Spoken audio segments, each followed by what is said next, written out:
Alright YouTube, what's going on? As you can see, I've decided to go ahead and break in and run the P-7R Evo, the Picco 7-port .21. It's supposed to have badass bottom end, linear mid, and top end. It's supposed to have extra top end in this thing from the way that the timing window on the crank was milled. So, we'll see. We'll find out, man. We're going to break it in. We're going to run... we'll break it in with about a quart and a half with the Piccos. You got to work on them a little bit harder, maybe even a half a gallon on that. Some people even do a gallon, but we'll get it broke in, then we'll put it on the ground, try and do some tuning tanks on it. We're going to do it the same way. We're going to do heat cycles. I've already done 3 dry heat cycles on it. We're going to do 1 more dry heat cycle, then we're going to fire it up. We're going to let it idle through 2 tanks rich, and then after that, with the cool down period, then after that we're going to run the rest of the break-in fuel continuously without shutting it down. Probably towards the last maybe 3 tanks or so, 4 tanks, we'll bring it up to a full throttle break in at that point. So we start out by the heat cycle method, you know, idling it, little bit of blips here and there after a few idle tanks, and then we'll push into a full throttle break in on this thing. So little combination of the two. It worked out very well with the Triton RCR modded L5 Evo. It's a badass nitro engine. By the way, we have switched over to the Triton carburetor. I just wanted to try the Novorossi carb. It runs great on there, but I think Muggy was right. I think the Triton carb idles better, is more consistent. So we put it back on. We'll continue to tune it. We may run that tomorrow. We may not. We may do a first-person view on this. Today was just kind of a lazy day, guys. I really didn't do anything. It's cold as hell out here.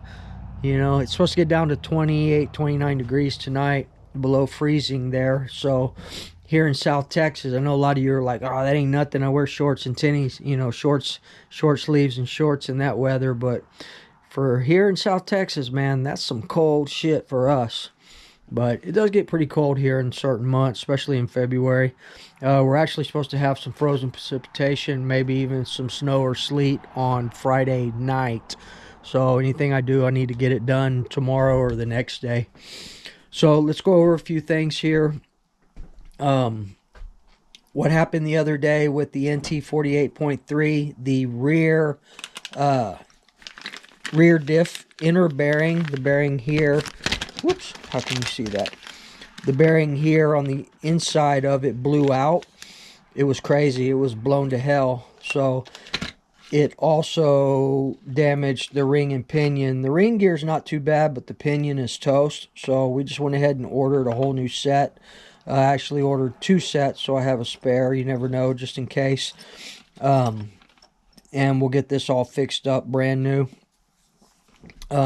Redo the diff fluids and all that kind of stuff as well. We ordered a few more things. So that's what happened in here, guys. It was a short-lived run. I did run it a little bit prior to the video of me running it. I always like to run my stuff a little more than what I video, you know. I don't video everything, but I try to. So anyway, guys, that's what happened in this. But the Virtus, the RCR modded Virtus, was badass in a full, you know, with the full pulls. And those were more than 9-second pulls. Those were more like 30-second pulls. I was going all the way in a circle out in that field. So, badass job, RCR. RC Renew mods on that thing. This will go to RCR as well, but I wanna break it in and run it and see how it is stock Definitely taking Muggy's advice on that. There have been a few engines that I haven't done that with, and I'm kind of sorry that I didn't, like the LRP Z.28R, but it's a badass engine modified, that's for damn sure. And a couple of others I did. And obviously, I've run my LRP stock. I ram stock for a long time. I did not run the Bonito stock, and I did not run the what else do I have modded? I had the Picco. I didn't run the Picco Boost .28. I got it. It was already modded from AMR. And other than that, guys, LRP, we do have the Paloma still. We're yet to break in, but I probably won't. And we are going to be sending the Rex Legend eventually. Haven't gotten to it. Got other things going on right now. We're going to send it out, and we're going to send this P5 out along with the other P5 that I have yet to get. So, still says it's sitting up there in Dallas, just like the .28 LRP sat up there for over a month. Finally, I had to open a case on it, and I may have to open a case on this one as well. But, I mean, it's only been about a week and a half or so, a couple of weeks, something like that. So, we'll give it a little bit more time. All right, so what else, guys? So, I want to give a big shout out to my local hobby shop. Shout out Elliot, Robbie, you guys. You know how much I appreciate y'all. Some things are left unsaid in a YouTube environment, but everything you guys do for the Woogie Nitro channel, I appreciate it 100%. So, let's see what the guys did for me today when I went over there. I went over to the hobby shop, picked up some new things, some new Max Life shoes. These are actually the old ones. They're not even hardly wore. I took them off and put new ones to break in the P7R. So these are still good. I've got several sets that are still good here that I just removed prematurely. You can always go back and use them. Sometimes I'll shave them up, but these didn't even get to the point to where I need to shave them up. They're still brand new. So that, a couple other things that we picked up. One thing I got though, and I want to show you all this. You guys know that I was looking for a new receiver for my Futaba.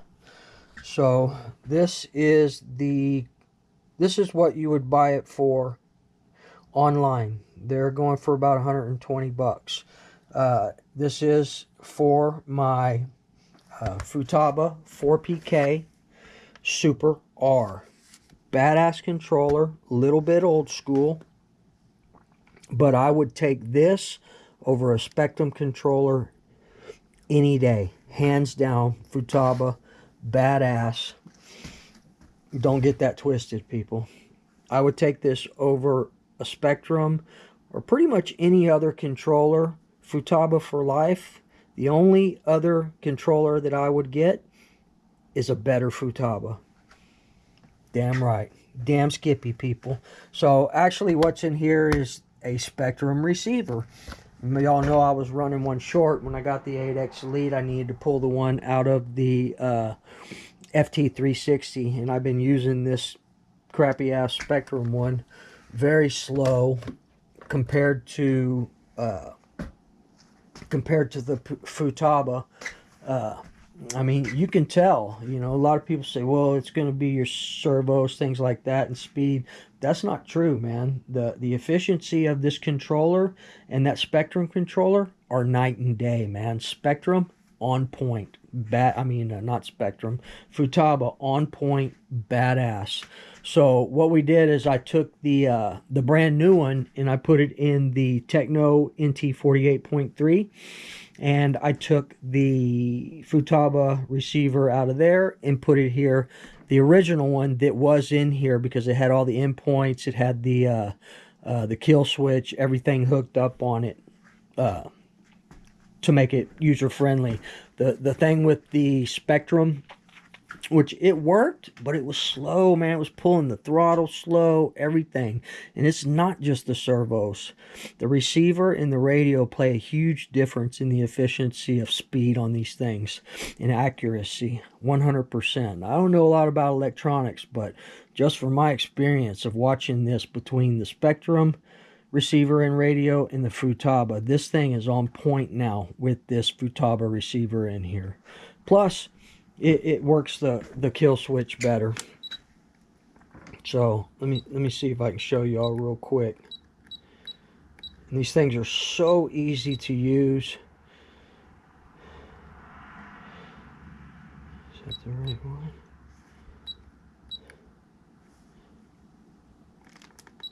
There we go. All right.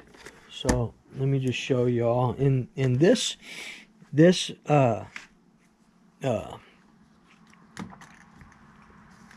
servo is just a cheapie, man. It's not even a high voltage. I'm not even running high voltage in this at all. I mean, it's slow, but the thing with the Spectrum is had like, you could pull the throttle and it wouldn't move at all, and then it would kick in. It would move and then it would go slowly up like that. There was a lot of lag in between. Immediately when I put the Futaba in and set it all up, no lag. Pull the trigger.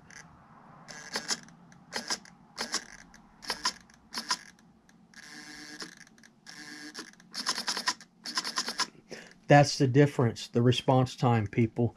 Plus, I'm able to do the kill switch a lot easier here on off because it was already set up. So don't get that twisted. The radio plays a huge part in your RC experience, especially if you're going to be a racer. If you're going to be a racer, get the right equipment, man. Don't mess around with this other RTR type stuff, man. Get the good stuff. So anyway, just wanted to throw that out there, man. I love Futaba. I love my hobby shop, Radio Control Headquarters. Thank you so much for your support of the Woogie Nitro channel. And we'll just leave it at that. So, all right, guys, give me a few minutes. I'm not sure what else is going down. I'm not sure. So, but anyway, we're going to go ahead and start breaking this in. I always want to show you guys my first fire on it, and we'll definitely do some RC related stuff tomorrow. Not sure what it's going to be.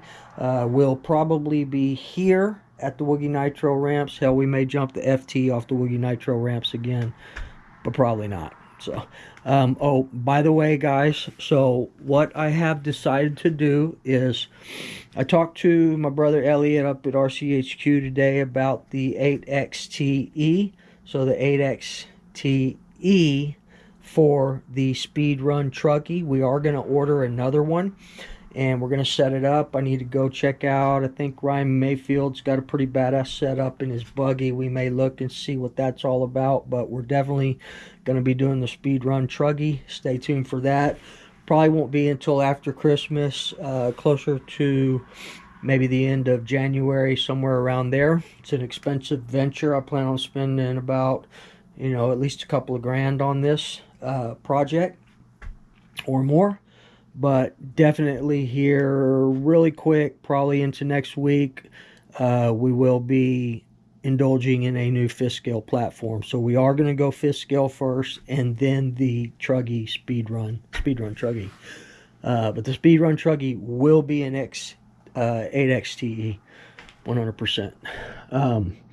And I've almost made up my mind on what's going down. I'm pretty sure we're going to do the 5B. The 5T is a great platform as well.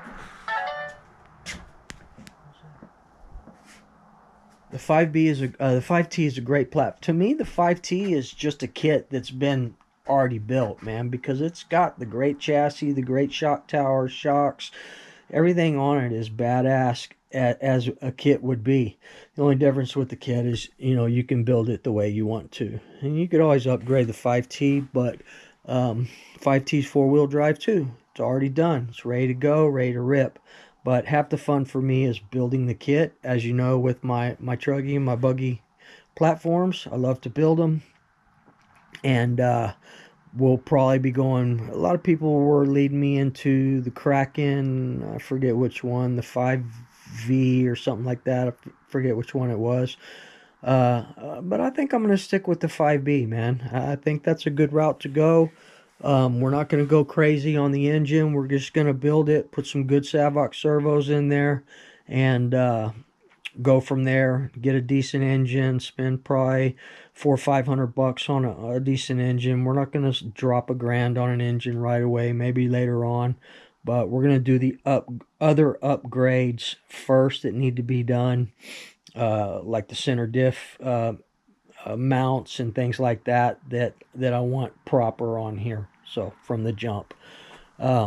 So anyway, guys, that's probably what's going down. You know me, wish wash woogie, man. I could change my mind by tomorrow morning or by the end of this video, but there definitely will be something coming in here new within the next week to 2 weeks tops.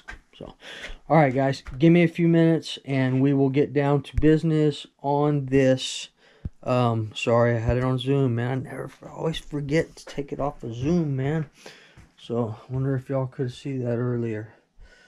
Because the camera doesn't stay on all the time. But anyway, guys, Futaba, especially if you're a racer, get the right equipment, man. You don't have to get Futaba, but you got Sanwa out there. You got so many other radios that are so much better than the Spectrum radio. The Spectrum radio is a good entry-level radio, 100%. It's a step above the RTR, but that's all it is, a step above the RTR. So keep that in mind, guys. Sometimes, especially if you're going to race, you got to pay the money. You got to do it the right way, man.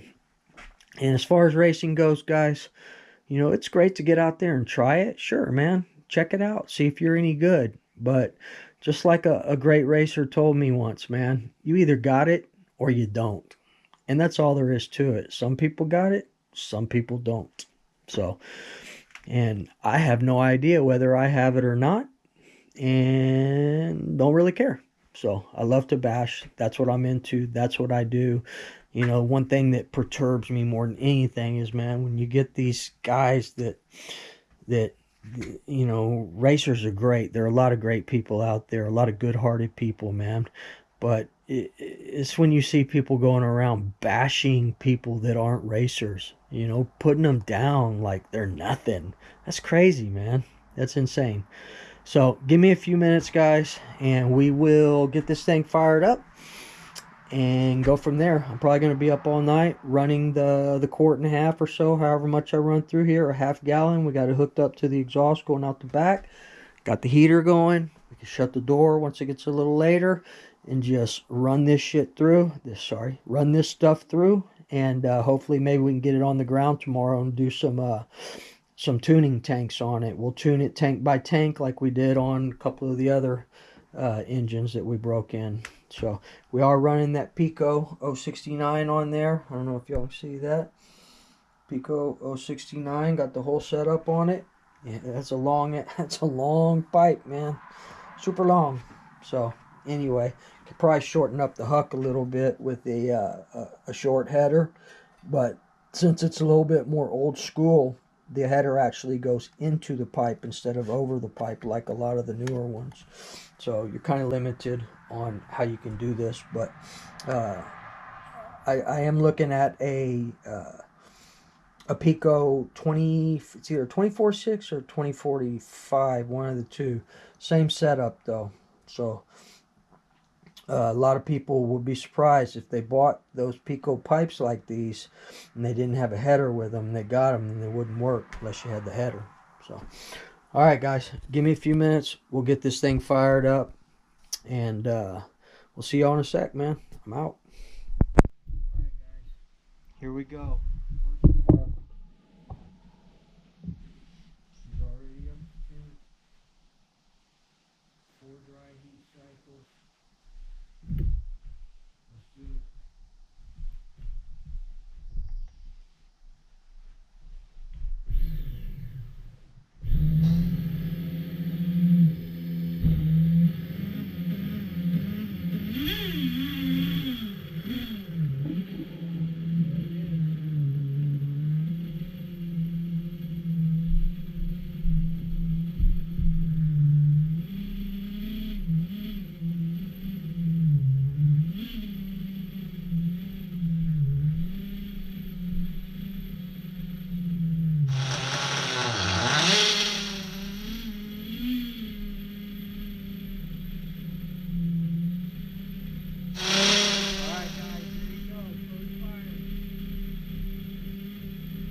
So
We're going to do 2 or 3 idle tanks with a heat cycle cool down in them.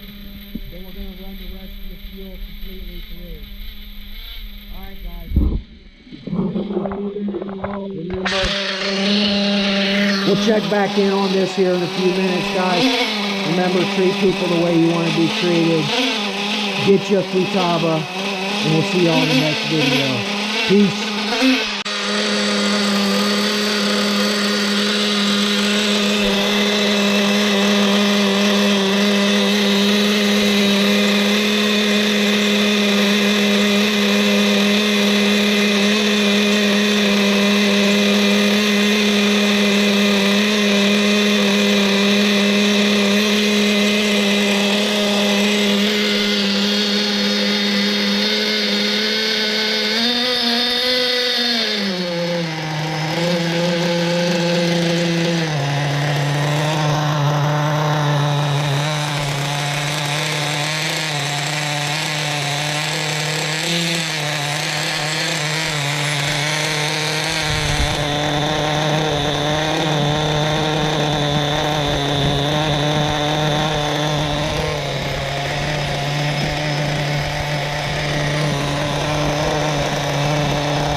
Doing good, people. I rinsed it up just a little bit on the low for the idle tank, and then when I do full throttle towards the end, I'll richen up the high speed.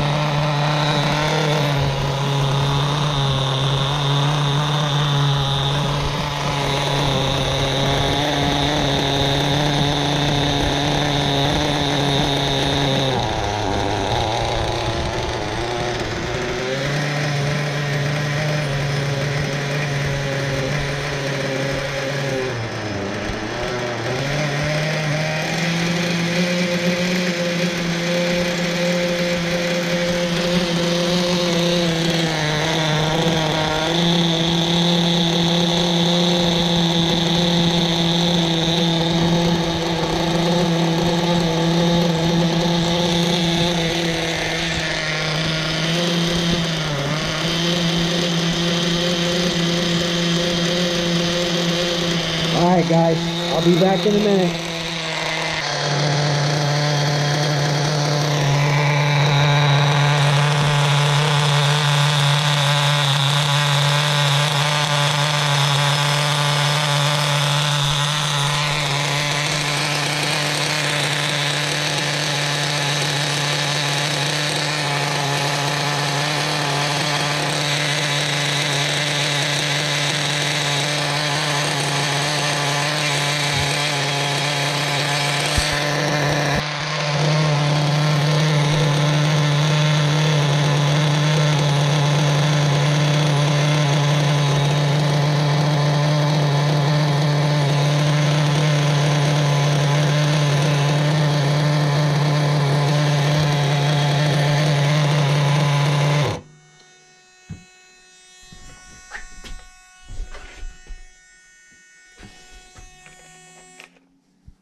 Alright guys, tank 1 complete.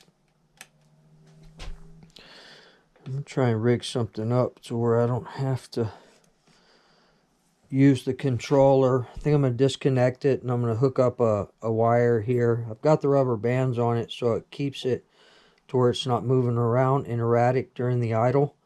But once I got it fired and going and stabilized, see, they're already dropping now, 199.4.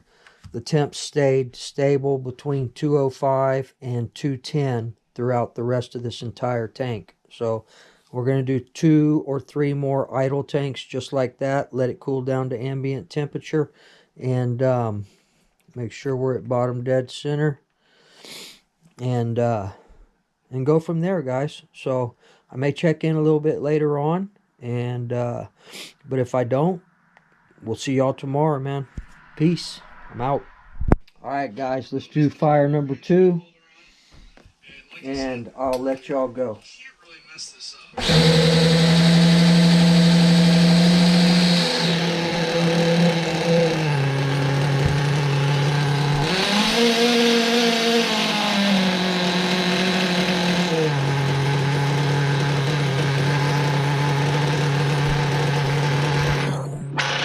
Alright guys, here we go. I got a spring rigged up so I don't have to use the controller, but I still have tension from my rubber band.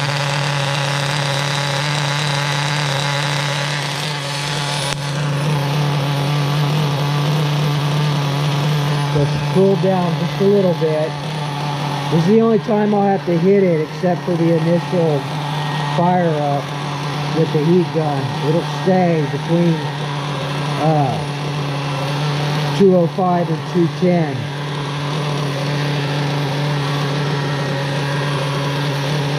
And remember, we're running it rich on the bottom for these low idle heat cycle tanks. Once we get past those and we start giving it RPMs, we'll go to a full throttle and we're reaching out the top. We'll put the low back where it was from the factory, which I did about a 30-minute turn, about a half turn right now from factory. I don't want you to break it in, but I want to go richer. So we'll put it back, and then we're reaching up the high speed. Start at the same, about 30 minutes, 30, maybe 45 minutes, rich, counterclockwise. It's rich, clockwise is leaning. So we'll run this tank through it, and we'll do 2 more just like this, and then I'll run the rest of the fuel straight through it, and maybe we'll have it done by tomorrow. We can put it on the ground. I'm really excited to see what this P-7R Picco will do, and then get it modded. Alright guys, that's it. Remember, treat people the way you want to be treated. Don't take no shit from nobody. And we'll see y'all in the next video tomorrow.